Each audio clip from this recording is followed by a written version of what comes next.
Before we dive into the fascinating world of Middle-earth, don't forget to subscribe to our channel and hit that like button to stay up to date on the latest news and updates, single box. So after that, as a longtime fan of J.R.R. Tolkien's Middle-earth, I find myself both intrigued and um, slightly apprehensive about the adaptations in Amazon's The Lord of the Rings, The Rings of Power. Uh, Compressing such an extensive timeline as the Second Age was always going to be a challenge, but it seems that the showrunners have made some bold decisions in their children approach to be forces that there were. Uh, in the second season of The Rings of Power, Sauron was portrayed as being in the land of Eregion, though this doesn't exactly align with his timeline in the original books. The Amazon Prime series is based on tales from J.R.R. Tolkien's Second Age, which are further detailed in the appendices of The Lord of the Rings and expanded upon in the Silmarillion. And so the central to these stories is Sauron's transformation into a benevolent figure named Anatar, who infiltrated Eregion. His objective was to set his plan for world domination in motion by crafting the Rings of Power, a process that the show has adapted with its own distinct pacing.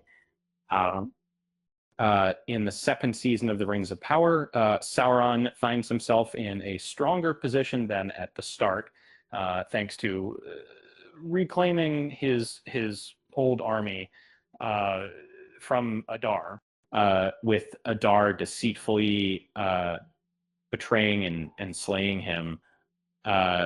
Sauron is now returned to where he stood previously, having the orcs under his command once again, as Adar is no more.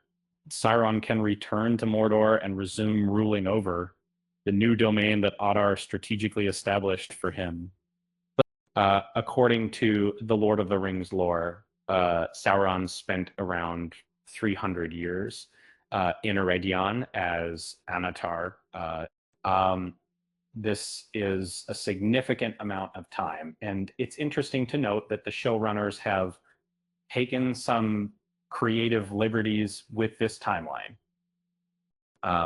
In the second season of The Rings of Power, Sauron's time in Eregion is significantly shorter, which has raised some eyebrows among fans. In the Second Age, Sauron entered Eregion around the year 1200, initially cultivating friendships with the elves and sharing his blacksmithing wisdom. However, it wasn't until 300 years later, at around 1500 of the Second Age, that he commenced forging the Rings of Power alongside Celebrimbor. This information is derived from Tolkien's timeline outlined in Appendix B of The Lord of the Rings. Given that Celebrimbor held the position of Lord in Eregion and Anatar was a stranger, it's plausible that Celebrimbor might have heard about Gil-galad's wariness towards Anatar. This could have made it challenging for Anatar to win Celebrimbor's trust. Despite this hurdle, the fact that Anatar spent 300 years mastering the art of ring-making showcases the remarkable nature of these creations. In a more relaxed and understandable way, let me rephrase that for you.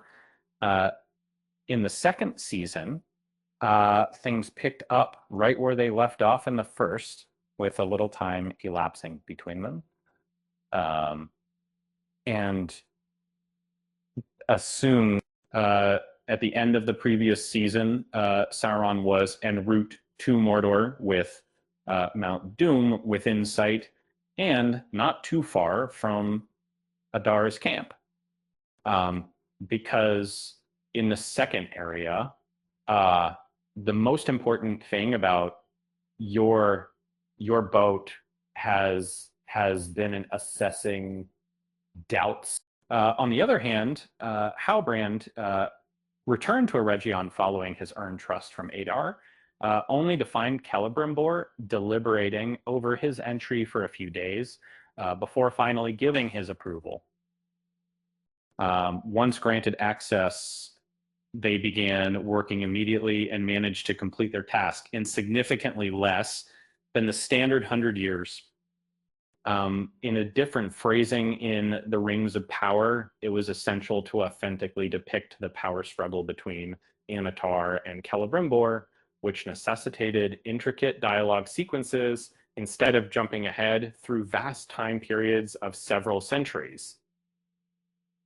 Intricate type of bottom, which is the main motivated and symbols. Right now, they see simultaneously the narrative for Anatar in the Rings of Power needed to harmonize with the show's Adar and Numenor storylines, both being integral to Sauron's ascent.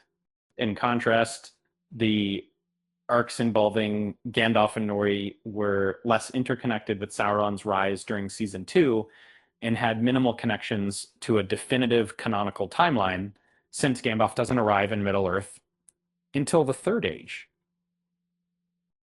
In the lore, it said Sauron could have been in Eregion for centuries, but in the series, his time there proved valuable, and through the wounded character Halbrand, Sauron skillfully planted ideas in Celebrimbor's mind, making him ready to entertain Sauron's repeated requests for a meeting in season 2. The show offers a more detailed portrayal of Anatar's deception than the Silmarillion, as Halbrand transforms into Anatar in a powerful display Celebrimbor's allegiance. This aligns with the condensed timeline of Anatar in The Lord of the Rings of Power.